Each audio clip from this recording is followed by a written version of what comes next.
Assalamualaikum warahmatullahi wabarakatuh. Selamat malam Bapak Ibu dosen dan teman-teman sekalian. Perkenalkan kami dari kelompok satu akan mempresentasikan hasil analisis kami yang berjudul Analisis Perilaku Organisasi pada Unit MFG Control PT Densu Manufacturing Indonesia.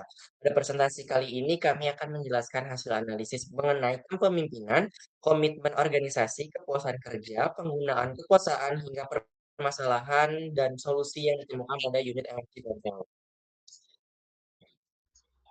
Pada presentasi ini terdapat 7 pembahasan utama yang dimulai dari pendahuluan, kemudian landasan teori, metodologi penelitian, profil organisasi, hasil dan pembahasan, permasalahan beserta solusi, kemudian diakhiri dengan kesimpulan dan saran.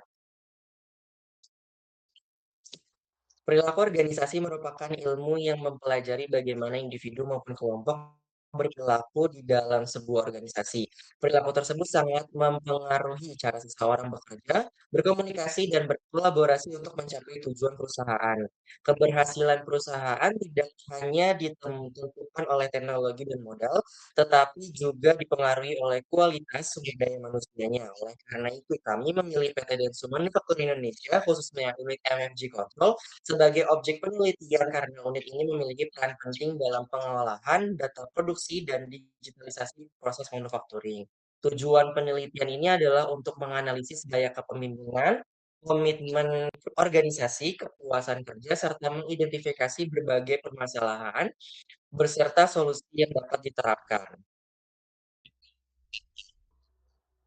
Oke, profil organisasi. PT Densu Manufacturing Indonesia merupakan perusahaan yang bergerak di bidang manufaktur komponen otomotif.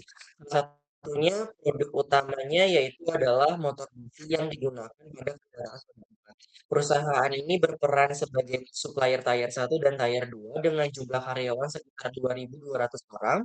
Fokus penelitian kami berada pada unit MFG Control yang bertanggung jawab dalam pengelolaan data produksi serta mendukung digitalisasi proses manufacturing.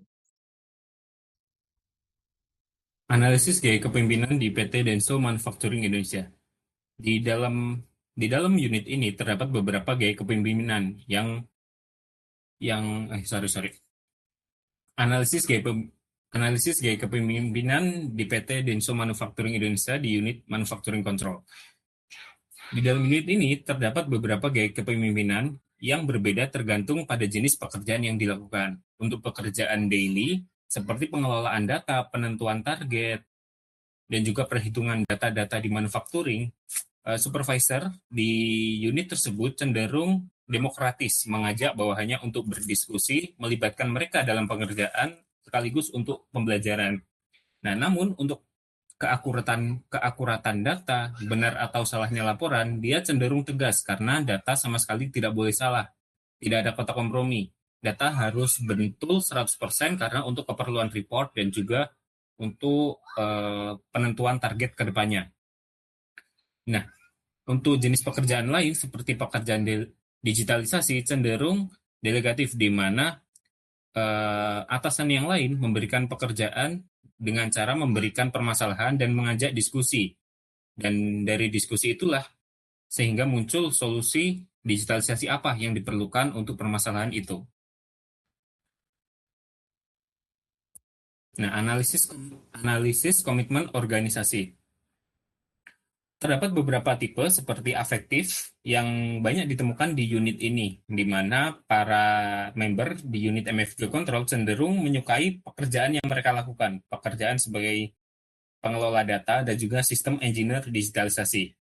Dan yang paling banyak muncul adalah continuance, di mana para staff mulai dari level bawah, level atas bertahan karena kompensasi dan benefit yang diterima mereka yang diberikan oleh perusahaan. Untuk tipe normatif cenderung rendah karena loyalitas kepada perusahaan ini lebih didasarkan pada hubungan profesional, hubungan antar pekerjaan, tidak hubungan antar individu. Nah, analisis kepuasan kerja seperti bisa dilihat ada beberapa poin yang membuat tingkat kepuasan kerja ini memiliki level yang berbeda-beda. Yang paling rendah terdapat pada level promosi. Nah, hanya mendapat nilai 4 karena untuk promosi kebanyakan di setiap divisi di PT ini tidak memberikan promosi kepada orang dengan kontribusi yang paling besar, melainkan memberikan promosi dengan cara bergilir, tergantung jatah siapa untuk dinaikkan di periode tersebut. Nah, sedangkan kepuasan tertinggi terdapat pada gaji, di mana pada sebagian besar karyawan puas terhadap gaji yang diterima mereka. Karena gaji yang dapat ditawarkan oleh perusahaan cenderung besar daripada kompetitor di PT yang dengan bidang usaha yang sama. Oke, selanjutnya ada penggunaan kekuasaan, di mana di PT Denso Manufaktur Indonesia ini terdapat tiga penggunaan kekuasaan.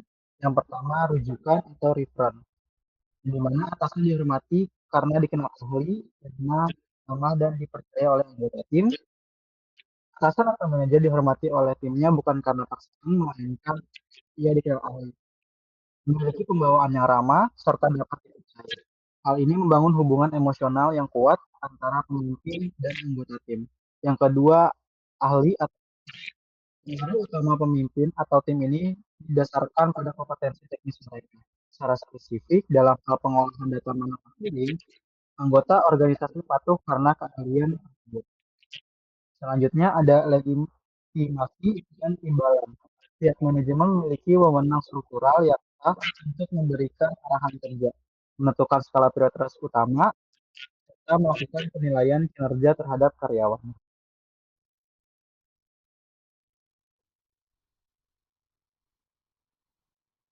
Selanjutnya ada jejaring sosial organisasi. Tim Tim MFG Control menjadi penghubung antar bagian broker. Artinya, tim MFG Control bertindak sebagai jembatan atau mediator komunikasi yang menghubungkan berbagai divisi atau unit kerja yang awalnya terpisah. Berkolaborasi dengan tim user, IT, manufacturing, dan manajemen berdasarkan diagram, mereka juga terhubung dengan divisi kualitas, perawatan, magang, hingga grup eksternal dan program. Yang ketiga, ada perbedaan pendapat diselesaikan melalui diskusi. Tim ini, jika terjadi konflik atau perbedaan pandangan antar bagian, solusi diambil melalui komunikasi dua arah, yakni diskusi, demi mencapai konsensus bersama. Selanjutnya ada permasalahan utama yang terjadi di Denso Manufaktur Indonesia. Yang pertama, ada ketergantungan pada individu kunci. Eh, Masalahnya, pengetahuan, keahlian, atau penting hanya dikuasai oleh beberapa orang tertentu saja. Risiko yang terjadi jika personal kunci tersebut keluar dari perusahaan, itu resign, pensiun, atau berhalangan hadir, operasional organisasi terancam terganggu atau lumpuh karena tidak ada yang bisa menggantikan seketika. Masalah yang kedua, digitalisasi belum terpusat. Sistem digital atau aplikasi yang dibuat dan dikembangkan secara terpisah oleh masing-masing divisi atau bagian. Resikonya adalah munculnya ego sektoral, data, dan kesulitan teknis untuk mengintegrasikan atau menyatukan sistem-sistem tersebut di masa mendatang. Nah, dari masalah tersebut terdapat solusi atau rekomendasi untuk mengatasi kedua masalah tersebut.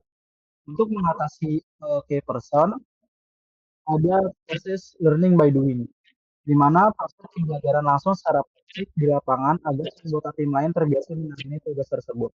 Yang kedua, ada mentoring, ini pendampingan personal dari personel kunci kepada anggota tim lainnya untuk mentransfer keahlian.